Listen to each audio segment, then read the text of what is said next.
Hello students, my name is Rohit Gupta, your chemistry mentor. और आज हम बात करने वाले हैं क्लास 10th के चैप्टर नंबर 4 के बारे में, जिसका नाम है carbon and its compound. This is lecture number 1 और इस लेक्चर नंबर 1 में हम क्या बात करने वाले हैं? हम इंट्रोडक्शन के बारे में बात करने वाले हैं। किसके इंट्रोडक्शन के बारे में बात कर रहे हैं? मेन जो हीरो होगा इस चैप्टर का, उसके इंट्रोडक्शन के बारे में बात कर रहे हैं। और वो हीरो कौन होगा? कार्बन। कार्बन के बारे में हम यहां पर बात करने वाले हैं, ठीक है। अच्छा, हमारी जो पीरियोडिक टेबल है फ्रेंड्स, उस पीरियोडिक टेबल में टोटल 119 एलिमेंट्स पाए जाते हैं। ये 119 एलिमेंट्स आपके मेटल्स भी होते हैं, नॉन मेटल्स भी होते हैं और मेटलॉइड भी होते हैं। ये देखिए, बहुत सारे एलिमेंट्स आपको यहां पर दिख रहे होंगे, ठीक है। इतने सारे एलिमेंट यहां पर पाए जाते हैं, मगर इन सभी एलिमेंट्स में कार्बन अपनी एक इंपॉर्टेंट पोजीशन रखता है। और यही वो रीजन है कि सारे एलिमेंट यहां से जा चुके हैं, मगर कार्बन यहीं पर अभी तक प्रेजेंटेड है। क्या मेरी बात समझ में आ रही है? बहुत अच्छा।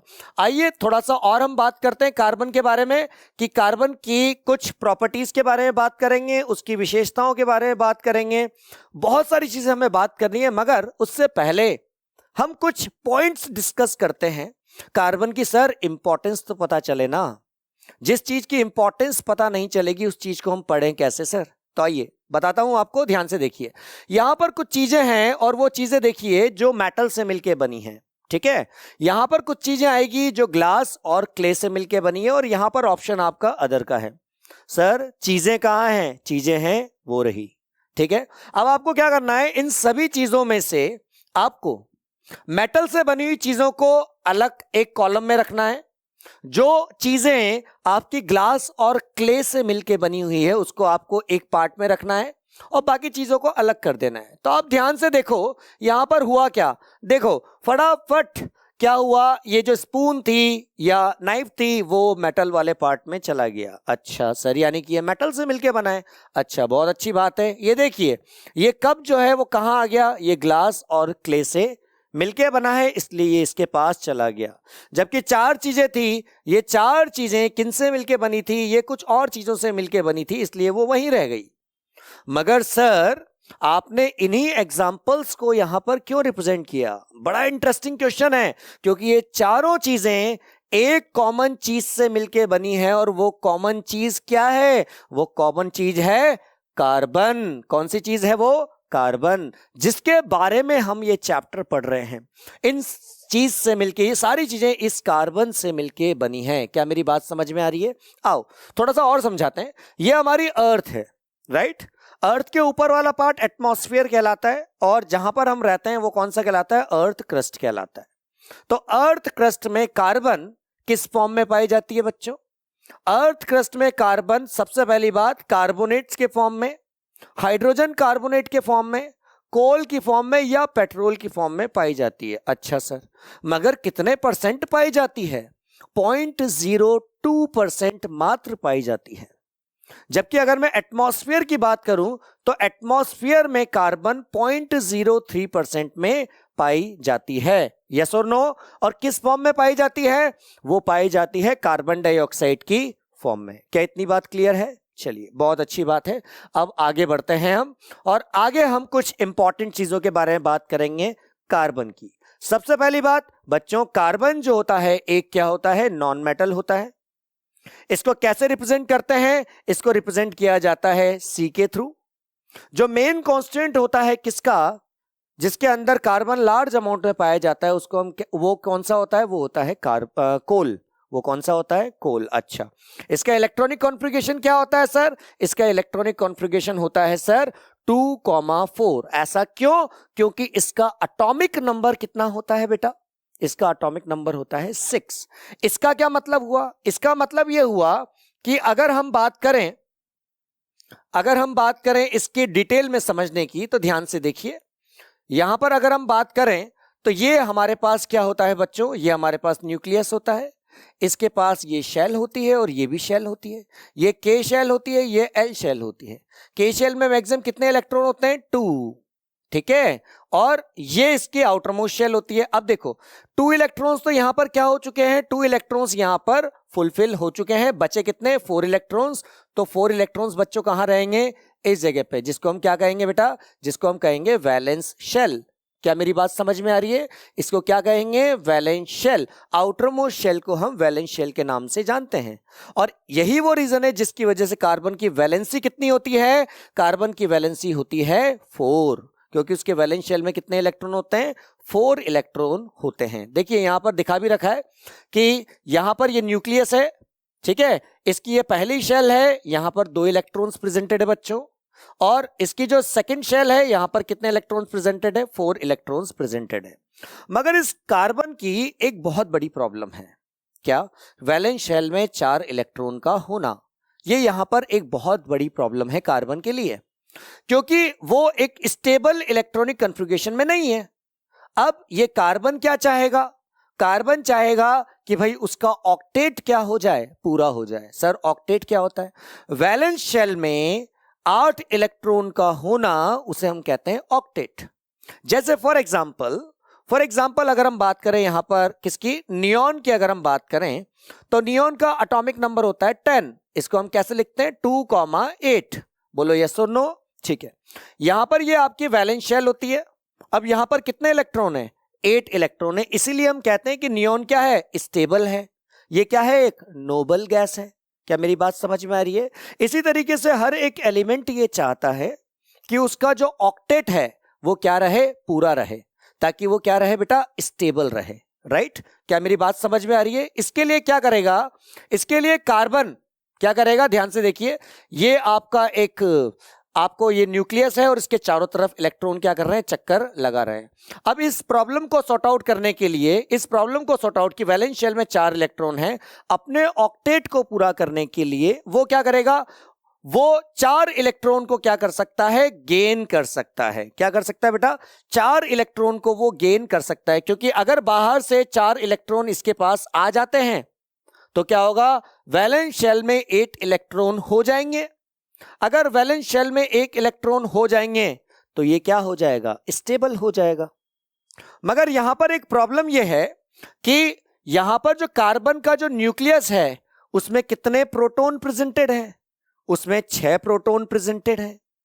बाहर कितने इलेक्ट्रॉन हो चुके हैं, बाहर इलेक्ट्रॉन हो चुके हैं ज्यादा। अब इसको बैलेंस करना बड़ा मुश्किल है, तो भाई क्या होगा, वो 4 इलेक्ट्रॉन को गेन नहीं कर सकता। क्यों नहीं कर सकता, but it would be difficult for the nucleus with 6 proton to hold on the 10 electrons. Nucleus के अंदर कितने प्रोटॉन प्रेजेंटेड हैं, 6। वैलेंस शेल में अब बाहर कितने इलेक्ट्रॉन आ गए, टोटल 8, अंदर कितने हैं, 2, टोटल कितने इलेक्ट्रॉन हो गए, 10।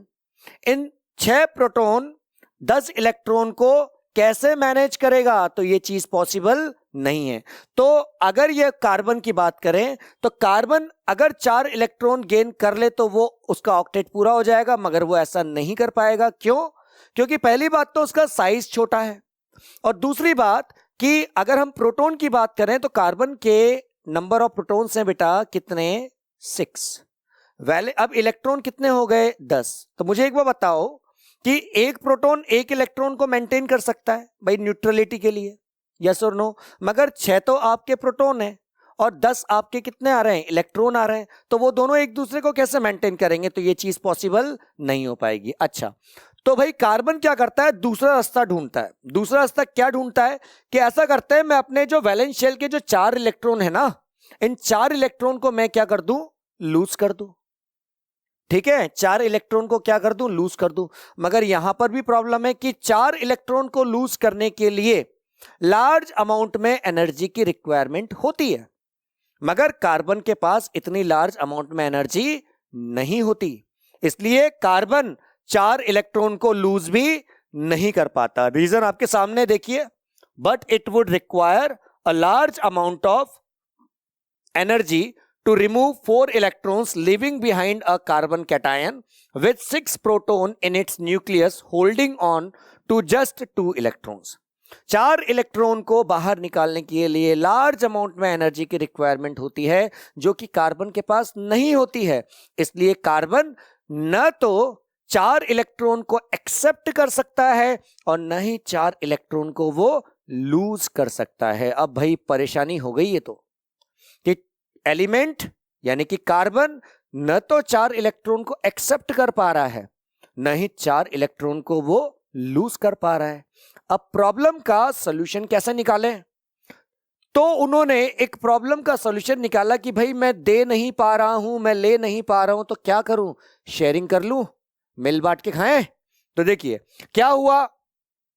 अब हम बात करेंगे कि कार्बन अपने वैलेंस इलेक्ट्रॉन को किस तरीके से शेयर करके कोवेलेंट बॉन्ड को बनाता है, और इसके बाद हम कई अलग अलग तरह के कोवेलेंट कंपाउंड को फॉर्म करना सीखेंगे। आइए सबसे पहले बात करते हैं, देखिए ध्यान से, carbon share its valence electron forming covalent bond. Important चीज है शेयर करना। इंपॉर्टेंट चीज क्या है? शेयर करना। कार्बन कभी भी इलेक्ट्रॉन को देता नहीं है, कार्बन कभी भी इलेक्ट्रॉन को एक्सेप्ट नहीं करता है, बल्कि वो अपने वैलेंस शेल इलेक्ट्रॉन को क्या करता है? शेयर करता है। अच्छा, chemical bond form by sharing of electron between two atoms is called covalent bond. यानी कि दो एटम अगर अपने इलेक्ट्रॉन को एक दूसरे के साथ शेयर करें तो जो बॉन्ड बनेगा उस बॉन्ड को हम क्या कहेंगे? उस बॉन्ड को हम कोवेलेंट बॉन्ड कहेंगे। एग्जाम्पल के थ्रू समझिए। आइए सबसे पहले लेटर सपोज इस एटम को हमने ए बोला, इस एटम को हमने बी बोला। ये आपका क्या है भाई साहब? न्यूक्लियस है, ये भी न्यूक्लियस है। इसके वैलेंस शेल में एक इलेक्ट्रॉन रिवॉल्व हो रहा है और इसके वैलेंस शेल में भी एक इलेक्ट्रॉन रिवॉल्व हो रहा है। ये दोनों एक दूसरे के इतने पास आएंगे कि इलेक्ट्रॉन में रिपल्जन ना हो। मिनिमम डिस्टेंस तक आ चुके, सॉरी मैक्सिमम डिस्टेंस तक आ चुके हैं, और आके अब ये आपका और ये इलेक्ट्रॉन और ये इलेक्ट्रॉन दोनों जो एटम हैं वो दोनों इलेक्ट्रॉन को क्या करेंगे? शेयर करेंगे। और इनसे होगा क्या? इनसे एक बॉन्ड बनेगा जिसको हम क्या कहेंगे? जिसको हम कोवेलेंट बॉन्ड के नाम से जानेंगे। अब क्वेश्चन रेज ये होता है कि सर क्या कार्बन के पास ही यही प्रॉपर्टी होती है क्या कि कोवेलेंट बॉन्ड बनाने की? नहीं बच्चों, ऐसा नहीं होता। इवनली जितने भी नॉन मेटल्स हैं वो सारे के सारे क्या कर सकते हैं? कोवेलेंट बॉन्ड को फॉर्म कर सकते हैं। क्या मेरी बात समझ में आ रही है? बहुत अच्छी। आइए अब बात करते हैं फॉर्मेशन ऑफ कोवेलेंट कंपाउंड की। ठीक है, देखिए सबसे पहला एग्जांपल हम लेते हैं फॉर्मेशन ऑफ हाइड्रोजन मॉलिक्यूल। मैं आपको पहले समझा देता हूं, उसके बाद डायग्रामेटिकली भी मैं आपको बता दूंगा। देखिए ध्यान से देखिए, हाइड्रोजन जो होता है उसका एटॉमिक नंबर 1 होता है। इसका मतलब इसके पास एक इलेक्ट्रॉन प्रेजेंटेड है। We are talking about hydrogen molecule, तो हमारे पास एक और हाइड्रोजन होगा जिसके वैलेंस शेल में भी क्या होगा? एक इलेक्ट्रॉन होगा। क्या मेरी बात समझ में आ रही है? बिल्कुल। अब यहां पर हमने हाइड्रोजन बनाया, यहां हाइड्रोजन बनाया, इसके पास एक क्या था? इलेक्ट्रॉन था, इसके पास भी एक इलेक्ट्रॉन था। दोनों इलेक्ट्रॉन मैक्सिमम डिस्टेंस तक आए। यहां पर इस हाइड्रोजन का, ये इस हाइड्रोजन का क्या हो गया? इलेक्ट्रॉन। इस हाइड्रोजन ने क्या करा? शेयरिंग करी और अपने डुप्लेट को क्या करा? पूरा। इसने भी क्या करी? शेयरिंग करी, अपने डुप्लेट को क्या करा? पूरा। और इन दोनों के बीच में किस तरह का बॉन्ड बना? इस तरह के बॉन्ड बना जिसको हम क्या कहते हैं? कोवेलेंट बॉन्ड के नाम से हम इसको जानते हैं। क्या मेरी बात समझ में आ गई? क्या इसको हम क्या कहते हैं? इसको हम कोवेलेंट बॉन्ड के नाम से जानते हैं। यानी अगर एक एक इलेक्ट्रॉन की शेयरिंग हो रही है तो सिंगल कोवेलेंट बन रहा है। डबल डबल इलेक्ट्रॉन की शेयरिंग होती है, डबल कोवेलेंट बन रहा है। तीन तीन इलेक्ट्रॉन की शेयरिंग हो रही है तो ट्रिपल कोवेलेंट बन रहा है। आगे हम इसके बारे में बहुत डिटेल में बात करने वाले हैं, डोंट वरी। चलिए आइए थोड़ा सा और इन चीजों को हम समझते हैं। देखिए ध्यान से,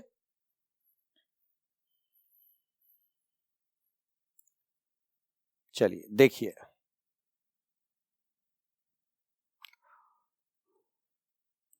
देखिए सबसे पहले हाइड्रोजन हमने एक एटम लिया जिसका एटॉमिक नंबर क्या होता है बच्चे? 1 होता है।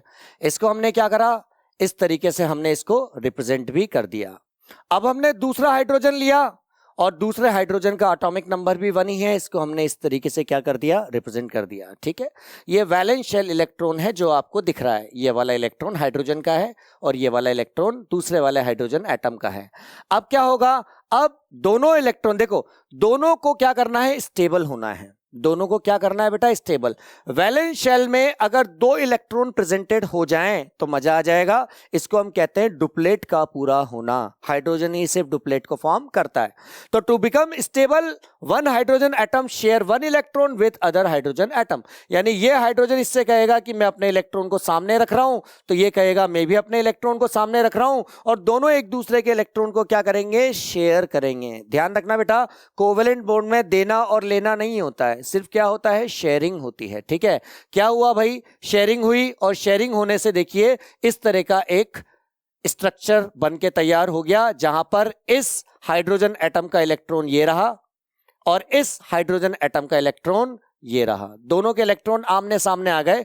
ये अब इलेक्ट्रॉन दोनों के ही हैं, इसके भी है और इसके भी हैं। क्योंकि 2 इलेक्ट्रॉन्स की शेयरिंग हो रही है तो हम कह सकते हैं कि क्या बन रहा है, हम कहेंगे सिंगल कोवेलेंट बॉन्ड फॉर्म हो रहा है। क्या मेरी बात समझ में आ रही है? क्या बना बेटा, सिंगल कोवेलेंट बॉन्ड बना। क्या क्लियर है क्या? नहीं? चलिए आइए एक एग्जांपल और बताते हैं आपको। देखिए इस तरीके से हाइड्रोजन आया अपना एक इलेक्ट्रॉन को लेके, ये वाला हाइड्रोजन अपने एक इलेक्ट्रॉन को लेके, दोनों के बीच में क्या हो गया, इस तरह का बॉन्ड फॉर्म हो गया। ये देखिए इस तरह का बॉन्ड फॉर्म हो गया। चलो अब आओ अगला एग्जांपल सिखाते हैं तुम्हें, जिसका नाम है क्लोरीन मॉलिक्यूल का फॉर्मेशन। सबसे पहले ऑब्वियसली बात है हम क्लोरीन लेंगे जिसका एटॉमिक नंबर होता है 17। ठीक है, क्या होता है, 17, यानी कि इसका इलेक्ट्रॉनिक कॉन्फ़िगरेशन कैसे लिखा जाता है, 2,8,7। सर इससे हमें यह पता चलता है कि इसके वैलेंस शेल में कितने इलेक्ट्रॉन है, 7 इलेक्ट्रॉन प्रेजेंटेड है। बढ़िया बात, बहुत अच्छी बात है।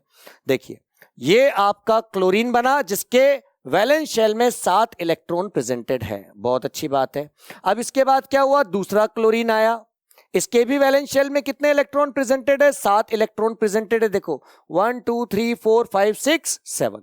ठीक है, अच्छा यहां पर एक रेड कलर का इलेक्ट्रॉन बना हुआ है, यही क्या करेगा, शेयरिंग करेगा एक दूसरे के साथ। ठीक है, बहुत अच्छी बात है। अब क्या हुआ भाई, to become a stable 1 chlorine atom share 1 electron with each other, each chlorine atom. यहां पे सामने क्लोरीन है, यानी ये अपने एक इलेक्ट्रॉन को शेयर इसके साथ करेगा और ये क्लोरीन अपने एक इलेक्ट्रॉन को शेयर इसके साथ करेगा। दोनों एक दूसरे के साथ एक इलेक्ट्रॉन की शेयरिंग कर रहे हैं, या फिर आप बोल दो कि 1 पेयर ऑफ इलेक्ट्रॉन की शेयरिंग कर रहे हैं, इसलिए यहां पर क्या बनेगा, कोवेलेंट बॉन्ड फॉर्म होगा। और कौन सा, सिंगल कोवेलेंट बॉन्ड यहां पर फॉर्म होगा। इसको देखो मैं आपको दिखा देता हूं। देखिए इस तरह का ये रेड वाला था, यही शेयर हुआ है, बाकी 6 तो ऐसे की से रखे हुए हैं। अब अगर इसको देखें तो यहां पर भी इसका ऑक्टेट पूरा है, इसको देखें तो यहां पर भी इसका ऑक्टेट क्या है, पूरा। अच्छा बहुत अच्छी बात है। देखिए सिंस 2 इलेक्ट्रॉन्स, ये 2 इलेक्ट्रॉन्स यानी कि 1 पेयर आर शेयर, इसका मतलब हम क्या कह सकते हैं, इसका हम कह सकते हैं कि सिंगल कोवेलेंट बॉन्ड यहां पर क्या हुआ है, फॉर्म हुआ है। क्या बच्चों आपको सब कुछ क्लियर है क्या? बहुत धीरे धीरे पढ़ेंगे बेटा, कोई टेंशन नहीं है, कॉन्सेप्ट के साथ पढ़ेंगे, कोई जल्दबाजी नहीं। चलो अब आगे आते हैं इलेक्ट्रॉन ऑफ, देखो क्योंकि सेम एटम है तो इनका जो रिप्रेजेंटेशन होगा बेटा वो भी क्या होगा, सेम। अगर एटम सेम है तो उसका रिप्रेजेंटेशन भी क्या होगा, सेम। आपके ऊपर डिपेंड करता है आप इसको डॉट से रिप्रेजेंट करें या क्रॉस से रिप्रेजेंट करें। आप क्रॉस से भी कर सकते हो, आप डॉट से भी कर सकते हो, बट अगर एटम सेम है तो कोशिश कीजिए कि आपका रिप्रेजेंटेशन भी क्या हो, सेम हो। ठीक है, अच्छा चलिए देखिए इस तरीके से क्लोरीन बॉन्ड फॉर्म हो गया। अब हम बात करते हैं कि भाई ऑक्सीजन मॉलिक्यूल कैसे बनता है या नाइट्रोजन मॉलिक्यूल कैसे बनता है। तो आइए समझते हैं ऑक्सीजन मॉलिक्यूल का फॉर्मेशन। तो ऑक्सीजन मॉलिक्यूल में सबसे पहले आप देखिए कि ऑक्सीजन का एटॉमिक नंबर होता है बेटा 8। कितना होता है, 8। यहां पर समझते हैं, ध्यान से देखिए। ऑक्सीजन का एटॉमिक नंबर 8 होता है, यानी कि इसका इलेक्ट्रॉनिक कॉन्फ़िगरेशन लिखा जाता है 2,6। ठीक है, अब ऑक्सीजन मॉलिक्यूल का मतलब क्या होता है, ऑक्सीजन मॉलिक्यूल का मतलब होता है बेटा O2, यही होता है। यानी सामने भी क्या होगा, सामने भी ऑक्सीजन होगा, उसका भी इलेक्ट्रॉनिक कॉन्फ़िगरेशन 2,6 होगा।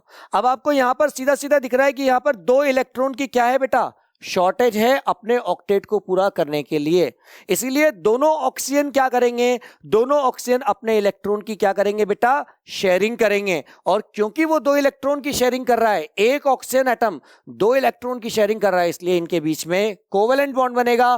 किस तरह का कोवेलेंट बॉन्ड बनेगा, डबल कोवेलेंट बॉन्ड बनेगा। देखिए ये ऑक्सीजन है, इसका एटॉमिक नंबर कितना होता है 8, 2,6। अब देखिए अब आगे क्या हुआ, दूसरा वाला ऑक्सीजन आया, इसके भी वैलेंस शेल में 6 इलेक्ट्रॉन प्रेजेंटेड है, दिख ही रहे हैं। इसका भी Z बराबर 8 है, Z मतलब एटॉमिक नंबर 8 है, 2,6। अब यहां पर वही चीज बोलेगी कि ऑक्टेट पूरा होने के लिए 2 इलेक्ट्रॉन शॉर्ट है, 2 इलेक्ट्रॉन शॉर्ट है, तो 2 इलेक्ट्रॉन की क्या करेगा, ये शेयरिंग करेगा, और शेयरिंग करके क्या बनाएगा, इस तरह के स्ट्रक्चर को फॉर्म करेगा। आप देखिए 1 2 3 4 इलेक्ट्रॉन है, 4 इलेक्ट्रॉन का मतलब 1 इलेक्ट्रॉन इस वाले का, 1 इलेक्ट्रॉन इस वाले का, 1 इलेक्ट्रॉन इस वाले का, 1 इलेक्ट्रॉन इस वाले का, तो दोनों के बीच में किस तरह का बॉन्ड बनेगा, डबल बॉन्ड यहां पर बनेगा। क्या मेरी बात क्लियर है? देखिए डबल बॉन्ड बना। Electron of atom of same element are represented by same symbols, either dot से रिप्रेजेंट करो या क्रॉस से आप रिप्रेजेंट करो, और इन दोनों के बीच में किस तरह का बॉन्ड बन जाता है बेटा, डबल बॉन्ड बन जाता है। क्योंकि यहां पर 4 इलेक्ट्रॉन की शेयरिंग हुई है, 4 इलेक्ट्रॉन का मतलब 2 पेयर, 4 इलेक्ट्रॉन का मतलब क्या होता है, 2 पेयर, इसीलिए यहां पर जो बॉन्ड बनेगा वो किस तरह का बॉन्ड बनेगा, डबल कोवेलेंट बॉन्ड बनेगा। क्या मेरी बात क्लियर है? बहुत अच्छा। आइए अब आगे बढ़ते हैं, फॉर्मेशन ऑफ नाइट्रोजन मॉलिक्यूल। ठीक है, कोशिश कीजिए कि पेन और कॉपी को आप अपने साथ लेके बैठें। जब क्वेश्चंस आपके सामने आ रहे हैं तो उनको आप खुद प्रैक्टिस करें, जिससे आपका कॉन्फिडेंस और ज्यादा क्या हो जाए, बूस्ट हो जाए। ठीक है, नाइट्रोजन की बात करते, देखिए मैं थोड़ा समझाता हूं आपको, ये भी बहुत सिंपल है। नाइट्रोजन की अगर हम बात करें बेटा, तो नाइट्रोजन का नंबर 7 होता है, इसका मतलब है 2,5। अब आपको ये तो समझ में आ गया कि यहां पर 5 वैलेंस इलेक्ट्रॉन है, इसका मतलब 3 इलेक्ट्रॉन की क्या होगी, शेयरिंग होगी, यानी यहां ट्रिपल बॉन्ड बनना चाहिए। मगर सामने हम क्या बात कर रहे हैं, नाइट्रोजन मॉलिक्यूल की, तो सामने भी नाइट्रोजन है, इसका नंबर भी तो 7 ही है, 2,5, यानी 3 इलेक्ट्रॉन की यहां पर क्या हो जाएगी, शेयरिंग हो जाएगी। और क्योंकि 6 इलेक्ट्रॉन की शेयरिंग होगी, यानी कि 3 पेयर ऑफ इलेक्ट्रॉन की शेयरिंग होगी, इसलिए यहां पर इसको किस तरह का कोवेलेंट बॉन्ड बनेगा, ट्रिपल कोवेलेंट बॉन्ड यहां पर बनना चाहिए। देखिए सबसे पहले हमने नाइट्रोजन को रिप्रेजेंट करा, यहां पर क्या है, नाइट्रोजन का Z यानी कि एटॉमिक नंबर कितना होता है, 7, इलेक्ट्रॉनिक कॉन्फ़िगरेशन लिखते हैं 2,5 से। अब उसके बाद आगे क्या हुआ, दूसरा वाला नाइट्रोजन आया, वैलेंस शेल में अभी भी यहां पर कितने हैं, 5 इलेक्ट्रॉन प्रेजेंटेड है। देखिए आपको जो येलो वाले दिख रहे हैं ना बेटा, ये येलो वाले ही बॉन्डिंग में क्या करेंगे, पार्टिसिपेशन करेंगे, यहां से ये 3 करेंगे। आप कोई भी ले सकते हो, बस वैलेंस शेल के इलेक्ट्रॉन होने चाहिए। अच्छा आगे देखिए क्या हुआ, स्टेबल स्टेट में आने के लिए 3 इलेक्ट्रॉन की क्या है भैया, 3 इलेक्ट्रॉन की रिक्वायरमेंट है, तो दोनों क्या करेंगे, 3 इलेक्ट्रॉन की शेयरिंग करेंगे। शेयरिंग करने से होगा क्या, इस तरह का स्ट्रक्चर बनेगा, 1 2 3 4 5 6। पहले वाले एटम से 3 इलेक्ट्रॉन आए, दूसरे वाले एटम से 3 इलेक्ट्रॉन आए, तो टोटल कितने इलेक्ट्रॉन हो गए, 6। 6 का मतलब क्या हो गया, 3 पेयर ऑफ इलेक्ट्रॉन, यानी कि बॉन्ड किस तरह का बनेगा, ट्रिपल कोवेलेंट बॉन्ड यहां पर बनने वाला है। तो देखो ध्यान से, यहां पर 6 इलेक्ट्रॉन आए, इस तरीके से इन्होंने क्या करा, बॉन्ड फॉर्म करा, और ट्रिपल बॉन्ड यहां पर फॉर्म हो गया। इसका मतलब क्या है, इसका मतलब यह है कि अगर मान लो शेयरिंग ऑफ 3 पेयर, अगर कोई भी केमिकल बॉन्ड 6 इलेक्ट्रॉन से या फिर 3 पेयर्स ऑफ इलेक्ट्रॉन से बन रहा है, तो उसको हम क्या कहेंगे, इसको हम ट्रिपल कोवेलेंट बॉन्ड के नाम से जानेंगे। ठीक है बच्चों, सबसे पहले हमने किसका एग्जांपल लिया था, हाइड्रोजन का, उसके बाद सेकंड नंबर पे क्लोरीन का, तीसरे नंबर पे ऑक्सीजन का, चौथे नंबर पे नाइट्रोजन का। आओ और बताते हैं आगे, ध्यान से देखो। अब हम क्या कर रहे हैं, अब हम वाटर मॉलिक्यूल की फॉर्मेशन करेंगे कि वाटर मॉलिक्यूल किस तरीके से फॉर्म होता है। उसके बाद हम मीथेन मॉलिक्यूल की क्या करेंगे बेटा, फॉर्मेशन करेंगे, और उसके बाद हम कार्बन डाइऑक्साइड जो मॉलिक्यूल है उसकी हम क्या करेंगे, फॉर्मेशन करेंगे। ठीक है, तो आओ सबसे पहले हम बात करते हैं वाटर मॉलिक्यूल के फॉर्मेशन की। देखो वाटर मॉलिक्यूल में एक प्रॉब्लम ये आ रही है, देखो क्या, कि एटॉमिक नंबर हाइड्रोजन का कितना होता है, 1, और अगर मैं वैलेंसी की बात करूं तो हाइड्रोजन की कितनी होती है, 1। अगर मैं ऑक्सीजन की बात करूं तो ऑक्सीजन का एटॉमिक नंबर कितना होता है, 8, यानी 2,6, और इसकी जो वैलेंसी होती है वो कितनी होती है बेटा, 2 होती है। डन। अच्छा अब क्वेश्चन अराइज ये हुआ कि how many electrons will they share, कितने इलेक्ट्रॉन की शेयरिंग होगी। तो ध्यान से देखो, इस ऑक्सीजन के पास 2 इलेक्ट्रॉन की क्या है बेटा, कमी, और सामने 2 हाइड्रोजन है, इसलिए 2 हाइड्रोजन एक इलेक्ट्रॉन को क्या करेंगे, शेयर करेंगे, किसके साथ, ऑक्सीजन के साथ, और क्या करेंगे, बॉन्ड को फॉर्म करेंगे, यानी 1 इलेक्ट्रॉन की क्या होगी, शेयरिंग। तो देखिए कितने इलेक्ट्रॉन की शेयरिंग होगी, they will share 1 electron with each other, एक दूसरे के साथ, यानी हाइड्रोजन अपने एक इलेक्ट्रॉन को शेयर करेगा ऑक्सीजन के साथ, ऑक्सीजन भी अपने एक इलेक्ट्रॉन को शेयर करेगा हाइड्रोजन के साथ, और इसी तरीके से दूसरा वाला जो हाइड्रोजन है वो अपने इलेक्ट्रॉन को शेयर करेगा ऑक्सीजन के साथ, और ऑक्सीजन भी अपने एक इलेक्ट्रॉन को शेयर करेगा हाइड्रोजन के साथ। ठीक है, अब होगा किस तरीके से, ध्यान से देखो। सबसे पहले हम क्या कर रहे हैं, यहां पर हमने कुछ स्ट्रक्चर बनाया, ऑक्सीजन को हमने सेंटर में रखा है, ऑक्सीजन को हमने सेंटर में रखा है। देखो ऑक्सीजन के वैलेंस शेल में 6 इलेक्ट्रॉन होते हैं, तो 1 2 3 4 5 6। सर आपने यहां पर एक और यहां पर एक क्यों रखा, यहां पर आप 2 भी तो रख सकते थे, 3 भी तो रख सकते थे। बेटा हाइड्रोजन के पास वैलेंस शेल में 1 इलेक्ट्रॉन होता है, तो सामने वाला जो एलिमेंट होगा वो भी अपना 1 इलेक्ट्रॉन ही रखेगा, क्योंकि मैंने आपसे कहा था कि एक एलिमेंट जितने इलेक्ट्रॉन रखता है दूसरा वाला एलिमेंट भी उतने ही इलेक्ट्रॉन रखता है, तभी तो शेयरिंग होती है, हाँ या ना।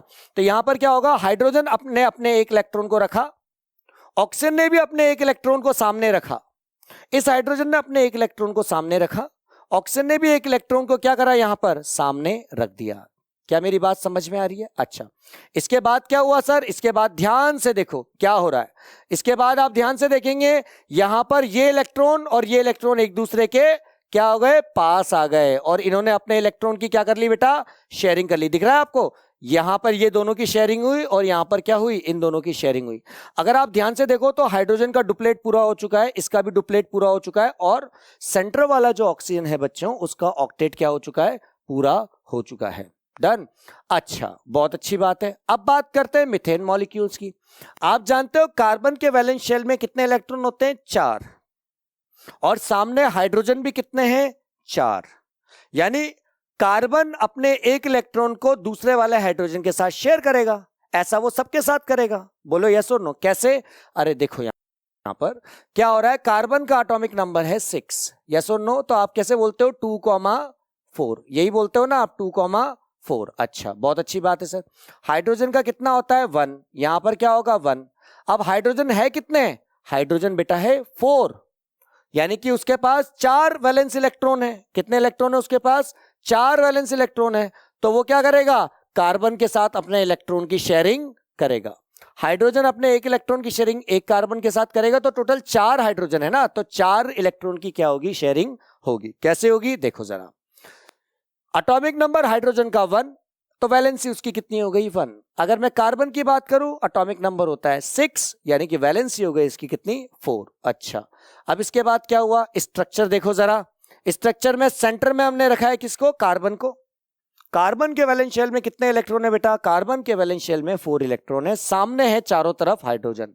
क्योंकि देखो इसको भी ऑक्टेट पूरा करना है, इसको 8 इलेक्ट्रॉन चाहिए, तो एक इससे मिलेगा, एक इससे मिलेगा, एक इससे मिलेगा और एक इससे मिलेगा, तो इस कार्बन का ऑक्टेट क्या हो जाएगा, पूरा। मगर ऐसा करने से पहले कार्बन को भी अपने 1 इलेक्ट्रॉन को सामने रखना होगा, ताकि इस हाइड्रोजन का क्या हो जाए, डुप्लेट कम से कम पूरा हो जाए।